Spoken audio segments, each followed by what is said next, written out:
क्या आप CBI officer और इनकम टैक्स ऑफिसर बनना चाहते हैं? इस तरीके की रेप्यूटेड जॉब पाने के लिए क्या करना होगा? कौन सा एग्जाम देना होगा? तो दोस्तों मैं आपको बता दूं कि अगर आप सीबीआई या फिर इनकम टैक्स डिपार्टमेंट में जॉब पाना चाहते हैं तो आपको एसएससी सीजीएल का एग्जाम देना होगा। जी हाँ, एसएससी सीजीएल को मिनी यूपीएससी भी कहा जाता है। इस वीडियो में आपको एसएससी सीजीएल के बारे में पूरी जानकारी मिलेगी। तो आइए सबसे पहले मैं आपको बता दूं कि इस वीडियो में हम लोग क्या क्या जानेंगे। इस वीडियो में हम लोग जानेंगे कि एसएससी सीजीएल क्या होता है, एसएससी सीजीएल का एग्जाम कौन दे सकता है, एसएससी सीजीएल के लिए एज लिमिट कितनी होनी चाहिए, हाइट कितनी होनी चाहिए, एसएससी सीजीएल के एग्जाम किस तरीके से होते हैं, क्या एग्जाम पैटर्न होता है, सिलेक्शन प्रोसेस क्या है, अगर आप एसएससी सीजीएल का एग्जाम क्लियर कर लेते हैं तो आपको कितनी सैलरी मिलेगी और आपका प्रमोशन कैसे होगा। ये सारी जानकारी आज के वीडियो में हम लोग जानने वाले हैं। तो अगर आप भी जानना चाहते तो आप इस वीडियो को पूरा अंत तक जरूर देखिएगा। तो हेलो दोस्तों, मेरा नाम है आयुष और आप देख रहे हैं आयुष रीना यूट्यूब चैनल। तो चलिए बिना टाइम वेस्ट की वीडियो को शुरू करते हैं। आइए सबसे पहले हम लोग जान लेते हैं कि एसएससी सीजीएल होता क्या है।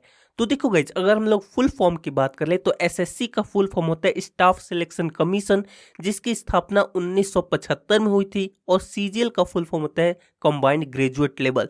एसएससी सीजीएल के एग्जाम भारत के मोस्ट पॉपुलर एग्जाम्स में से एक है और लाखों स्टूडेंट इस एग्जाम को देते हैं। कुछ पास होते हैं तो वहीं पे बहुत सारे स्टूडेंट इस एग्जाम को क्वालिफाई नहीं कर पाते। स्टूडेंट के फेल होने का सबसे बड़ा रीजन होता है एसएससी सीजीएल की सही जानकारी ना होना। इसीलिए आप इस वीडियो को पूरा अंत तक जरूर देखेगा ताकि आपको एसएससी सीजीएल के बारे में पूरी जानकारी प्राप्त हो जाए। अब हम लोग जान लेते हैं कि एसएससी सीजीएल का एग्जाम कौन दे सकता है। तो देखो गाइस, अगर हम लोग क्वालिफिकेशन की बात कर ले तो एसएससी सीजीएल का एग्जाम देने के लिए आपकी ग्रेजुएशन कंप्लीट होना जरूरी है। जी हाँ, आपने अपनी स्नातक पूरी कर ली हो, किसी भी स्ट्रीम से आप अपनी ग्रेजुएशन पूरी कर सकते हैं। चाहे आपने बीए किया हो, बीकॉम किया हो, बीएससी किया हो, बी फार्मा किया हो, बीटेक किया हो, किसी भी सब्जेक्ट से किसी भी स्ट्रीम से अगर आपने ग्रेजुएशन कंप्लीट की है तो दोस्तों आप एसएससी सीजीएल का एग्जाम दे सकते हैं। एक और चीज़ जो बहुत सारे स्टूडेंट के मन में डाउट होता है कि कितने परसेंटेज मार्क्स होने चाहिए। तो देखो, आपके एकेडमिक में कितने परसेंटेज मार्क्स है उससे कोई भी फर्क नहीं पड़ता। अगर आपके 33% मार्क्स है और अगर आप पास हो तो दोस्तों आप एसएससी सीजीएल के लिए एलिजिबल हो, आप इस एग्जाम को दे सकते हैं। अब हम लोग बात कर लेते हैं कि एज लिमिट कितनी होनी चाहिए।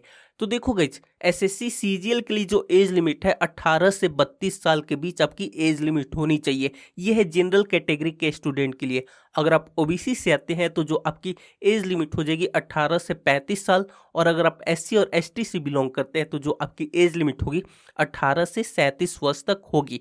हमने एज लिमिट जान लिया, अब हम लोग बात कर लेते हैं हाइट के बारे में। तो देखो, अगर हम लोग हाइट की बात कर ले तो मेल कैंडिडेट की हाइट 157 सेंटीमीटर होनी चाहिए। वहीं पे अगर आप एक फीमेल कैंडिडेट है तो आपकी हाइट 152 सेंटीमीटर होनी चाहिए। एक चीज मैं आपको बताना चाहूंगा कि जो हाइट है ये सभी पोस्ट के लिए नहीं होता, किसी किसी पोस्ट के लिए हाइट रिक्वायरमेंट होती है।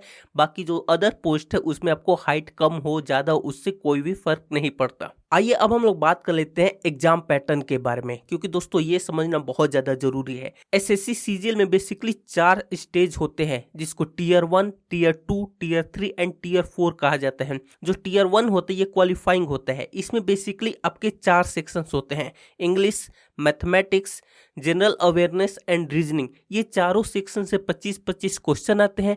टोटल क्वेश्चन होते हैं आपके 100 और टोटल मार्क्स होते हैं आपके 200। ये कंप्यूटर बेस्ड एग्जाम होता है, एमसीक्यू टाइप होता है और इसके लिए आपको 1 घंटे का समय मिलता है। और इसमें दोस्तों आपकी निगेटिव मार्किंग भी होती है। अगर आप टीयर 1 क्वालिफाई कर जाते हैं तो दोस्तों बारी आती है टीयर 2 की। इसमें आपके 3 पेपर होते हैं। जो पहला पेपर होता है वो कंपलसरी पेपर होता है और दोस्तों इसमें भी निगेटिव मार्किंग होती है और ये भी कंप्यूटर बेस्ड एग्जाम होता है। अब हम लोग बात कर लेते हैं टीयर 3 की।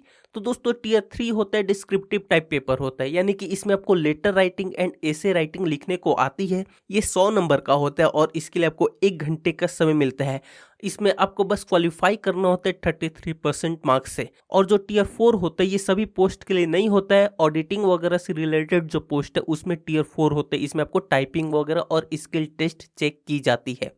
दोस्तों अगर आपको पूरे डिटेल में एग्जाम पैटर्न जानना है तो आप हमारी वेबसाइट पे जा सकते हैं, वहां पे इससे रिलेटेड आर्टिकल लिखे जिसमें आपको पूरे डिटेल में एग्जाम पैटर्न एंड पोस्ट के नेम लिखे गए हैं। आप उस आर्टिकल को पढ़ लीजिए, उसका लिंक मैं आपको डिस्क्रिप्शन बॉक्स और कमेंट में पिन कर दूंगा। अब हम लोग जान लेते हैं सिलेक्शन प्रोसेस के बारे में। तो देखोगे सबसे पहले तो आपका रिटन एग्जाम होगा, टीयर 1, टीयर 2, टीयर 3। अगर ये सब कुछ आपका क्लियर हो जाता है तो दोस्तों उसके बाद आपकी एक मेरिट बनेगी। मेरिट में अगर आप क्वालिफाई कर जाते हैं तो दोस्तों उसके बाद आपका होगा डीवी यानी कि डॉक्यूमेंट्स वेरिफिकेशन। डॉक्यूमेंट्स वेरिफिकेशन में सारी डिटेल्स मिलाई जाएंगी आपकी एकेडमिक की, जो अपने फॉर्म भरते समय दिया था वो सही है फिर नहीं।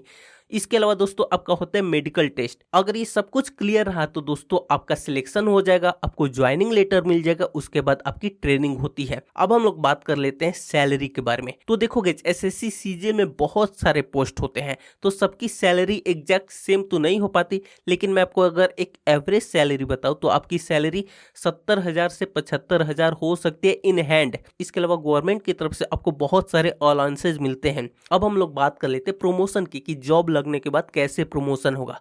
तो देखोगे अगर आप इनकम टैक्स इंस्पेक्टर बनते हो तो 5 से 6 साल अगर आप जॉब करते हैं तो दोस्तों आप इनकम टैक्स ऑफिसर बन सकते हैं। इसके अलावा फिर 5 से 6 साल बाद आपका और आगे प्रमोशन होगा। तो कहने का मतलब है कि 4 से 5 साल के टाइम पीरियड में दोस्तों आपका प्रमोशन होता रहता है। इसके अलावा आपकी सैलरी भी बढ़ती जाती है। तो दोस्तों ये पूरी वीडियो थी एसएससी सीजीएल के बारे में। मुझे उम्मीद है कि अब आपको समझ में आ गया होगा एसएससी सीजीएल क्या होता है, लेकिन फिर भी अगर कोई डाउट है तो आप कमेंट करके जरूर बताइए।